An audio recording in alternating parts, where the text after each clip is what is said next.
کہ 3 دوست تھے سفر میں، تو ایک آگے بڑھ گیا اور منزل پر پہنچ گیا، اللہ کے نبی، پھر دوسرا چلا اور وہ منزل پر پہنچ گیا، ابو بکر، اب تیسرا راستے میں ہے۔ اب مسجد میں داخل ہوئے تو آپ کے ادھر ابو بکر تھے، ادھر عمر تھے رضی اللہ عنہ، سامنے صحابہ بیٹھے تھے۔ آپ نے ان سے فرمایا، دیکھ رہے ہو ہاکذا نحشر یوم القیامہ، میں قیامت کے دن ایسے اٹھوں گا، میرے سیدھے ہاتھ ابو بکر ہوگا، الٹے ہاتھ عمر ہوگا۔ ملہم مراد، سارے مرید، ایک شخص مراد، کتنے بڑے آدمی۔ تو صحابہ نے مشورہ کیا کہ فتوحات ہو گئی ہیں، کیسر اور کسریٰ کے خزانے مدینے میں آ گئے ہیں، اور عمر کا وہی حال ہے، وہی مجاہدہ ہے، وہی مشقت ہے، تو اب اسے نرم روٹی کھانی چاہیے۔ حضرت عمر کی روٹی کوئی کھا نہیں سکتا تھا، اٹک جاتی تھی گلے میں، اتنی سخت ہوتی تھی۔ تو انہیں لباس بھی، بڑے بڑے وفود آتے ہیں تو انہیں لباس بھی اچھا پہننا چاہیے، اور کوئی اب خادم رکھ لیں، اتنے غلام ہیں، کوئی خادم اپنی خدمت کے لیے رکھ لیں۔ یہ کون مشورہ کر رہے ہیں؟ زبیر بن عوام، طلحہ بن عبید اللہ، سعد بن ابی وقاص، عبد الرحمن بن عوف، علی بن ابی طالب، ابو عبیدہ بن جراح، 6 اصحاب عشرات المبشرہ میں سے 6 آدمی یہ مشورہ کر رہے ہیں۔ حضرت علی نے کہا، مانے گا نہیں، جو تم مرضی کر لو۔ حضرت علی نے کہا نہیں مانے گا، کہا نہیں، ہم انشاءاللہ منوائیں گے، ہم خود نہیں جاتے، ہم حضرت عائشہ کو بھیجتے اور حضرت حفصہ کو بھیجتے، دونوں امہات المومنین ہیں اور ایک بیٹی ہے، تو ان کی ضرور مانیں گے۔ تو یہ دونوں تشریف لائیں اور متکلم بنی حضرت عائشہ، کامر المومنین، آج آپ سے ایک بات کرنی ہے۔ کہنے لگے کہو۔ کہنے لگے اللہ کے رسول کے دور میں نہ دنیا آئی، نہ اللہ کے نبی نے دنیا کا ارادہ کیا، تو وہ مشقت میں گزر گئے۔ میرے باپ ابو بکر کے دور میں دنیا کی فتوحات نہ آئیں، نہ انہوں نے ارادہ کیا، وہ بھی گزر گئے۔ اب اللہ نے آپ کے لیے دنیا مسخر کر دی ہے اور لہر بہر ہے، اور آپ کا وہی حال ہے، آپ کچھ نرمی کریں۔ وہ جو پچھلی باتیں انہوں نے کہیں، غلام رکھیں، اچھے کپڑے پہنیں، بڑے بڑے وفد آتے ہیں، نرم کھانا کھائیں، نرم بستر استعمال کریں۔ اور عمر کا رنگ بدلنا شروع ہو گیا۔ تو حضرت حفصہ دیکھ رہی تھے، بے ابا گیا چھت نال، تو جب حضرت عائشہ خاموش ہوئی تو کہنے لگے، یہ بتاؤ تمہیں یہ کس نے بھیجا ہے؟ تو کہنے لگی، پہلے کوئی ہاں نہ کرو تو پھر ہم بتائیں گے۔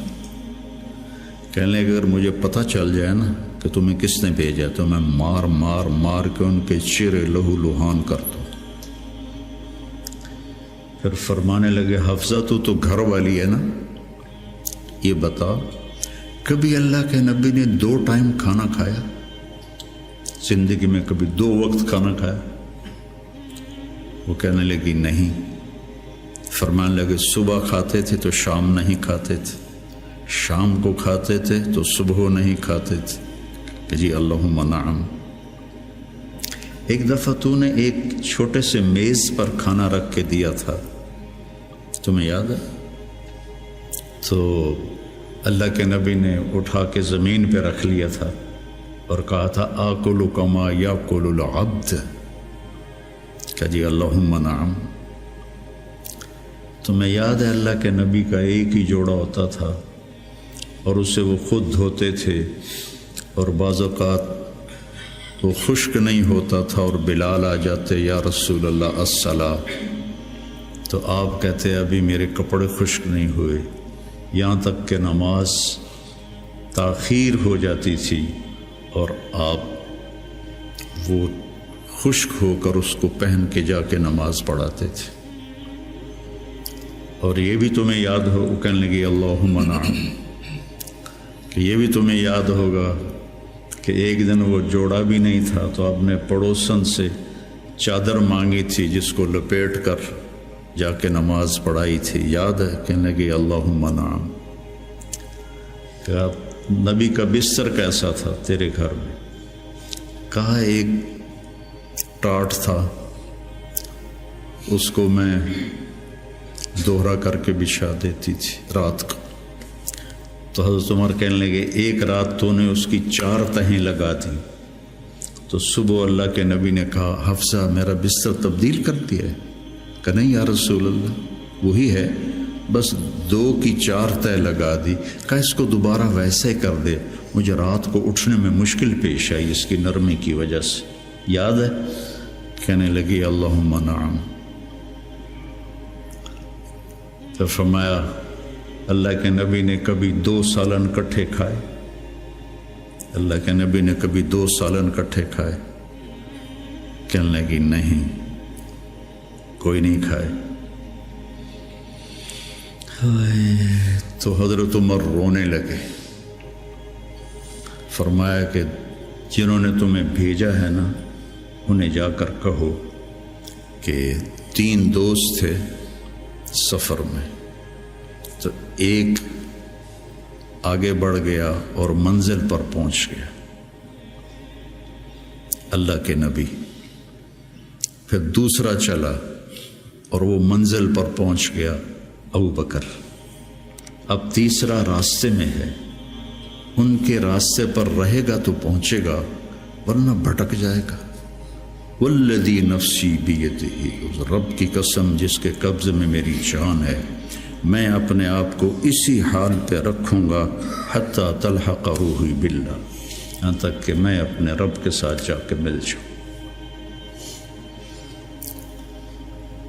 جن کو اپنی ذات کی طرف نبی کی محنت متوجہ کرتی، تحریکیں اوروں کی طرف متوجہ کرتی، اور انبیاء کی محنت یا قوم اعبدوا اللہ ما لکم من الہ غیر، یا قوم انی لکم نذیر مبین ان اعبدوا اللہ واتقوہ واطیعون انی لکم نذیر مبین انی لکم ناصح امین۔ اور جب خنجر لگ گیا اور پتہ چل گیا کہ بچنا ممکن نہیں ہے تو اپنے بیٹے کو بلایا عبداللہ بن عمر، فرمانے لگے جاؤ عائشہ کے پاس اور ان سے کہو کہ عمر اپنے ساتھیوں کے ساتھ دفن کی اجازت چاہتا ہے، اور امیر المومنین نہ کہنا، عمر کہنا، چونکہ اب میں امیر المومنین نہیں ہوں۔ اگر وہ اجازت دیں دیں تو مجھے وہاں دفن کر دینا، ورنہ مجھے عام قبرستان میں لے جا۔ عبداللہ بن عمر رضی اللہ تعالیٰ عنہ تشریف لے گئے تو عائشہ رضی اللہ عنہ بیٹھی رو رہی تھی، تو انہوں نے عرض کی اماں جان میرا باپ عمر بن خطاب اپنے ساتھیوں کا قرب چاہتا ہے۔ تو حضرت عائشہ رضی اللہ عنہ نے روتے ہوئے کہا یہ جگہ تو میں نے اپنے لیے رکھی تھی، لیکن اگر عمر طلبگار ہے تو مرحبا بعمر۔ واپس آئے، کہا ابا جان ابشر قد اذنت، اجازت ہو گئی۔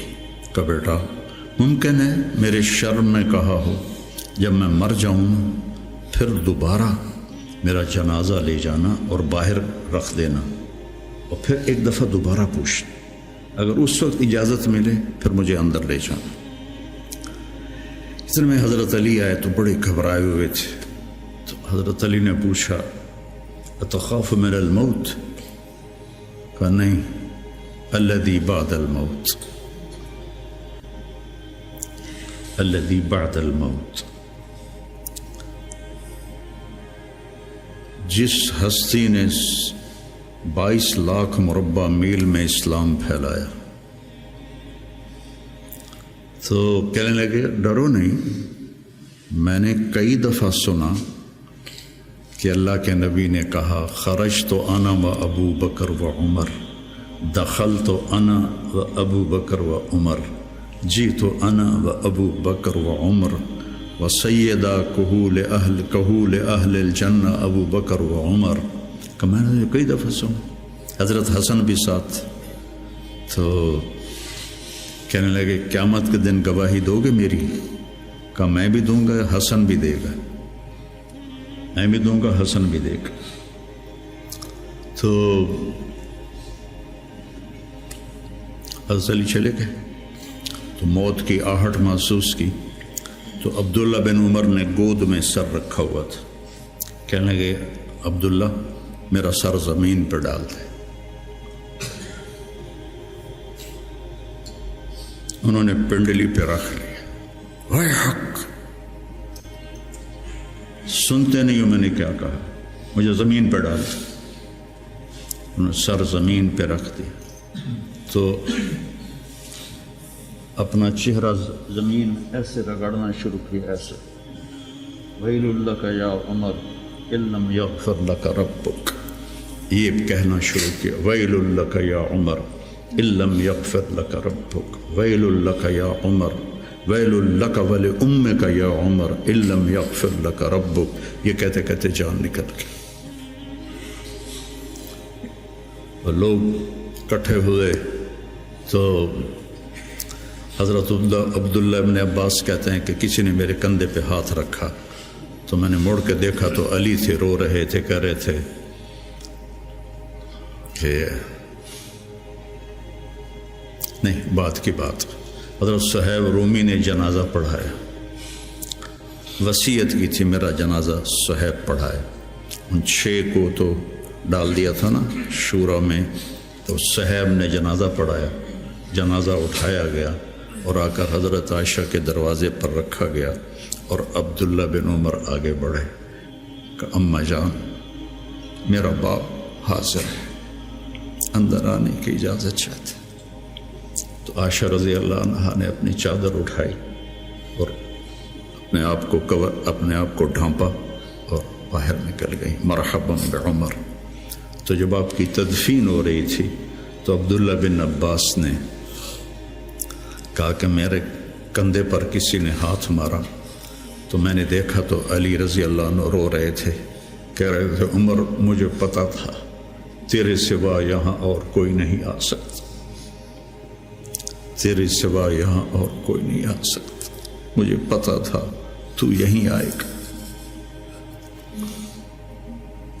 علم کا یہ منتہا ہے. اس کو اگر ہم اپنے آپ ذات کو بیچ میں سے نکال دیں گے تو ہم گرنا شروع ہو جائیں گے. تجھے کیوں فکر ہے اے گل دلے صد چاک بلبل، تو اپنے پیرہن کے چاک تو پہلے رفو کر لے. عائشہ رضی اللہ عنہ موت کی سکرات میں تھی تو عبداللہ ابن عباس رضی اللہ عنہ نے آنے کی اجازت چاہی. تو جنگ جمل کے بعد سے بول چال بند تھی، کیونکہ عبداللہ ابن عباس حضرت علی کی طرف سے لڑے تھے باقاعدہ. تو آپ کے پاس عبداللہ بن زبیر اور مسور بن مخرمہ رضی اللہ عنہ بیٹھے ہوئے تھے. تو حضرت عائشہ رضی اللہ عنہ خاموش ہو گئے، اتنا اثر تھا اس بات کا. تو ان کا حبر الامہ ہے اور ابن عم الرسول ہیں، اجازت دے دے. تو حضرت عائشہ روئے جا رہی تھی اور ان کی بڑی چادر آنسوں سے بھیگ چکی تھی، ساری چادر. جب وہ آئے تو کہنے لگے اماں جان آپ کیوں رو رہی ہیں؟ آپ کے اور نبی کی ملاقات میں صرف اتنی دیر ہے کہ یہ جان نکلے اور آپ اللہ کے رسول کے پاس پہنچ جائیں. کہنے لگے عبداللہ مجھے دھوکہ نہ دے، کاش میری ماں نے مجھے جنا ہی نہ ہوتا. مجھے بہلاوا نہ دے، مجھے دھوکہ نہ دے۔ اور اللہ کے نبی نے کہا تھا یا عائشہ انہو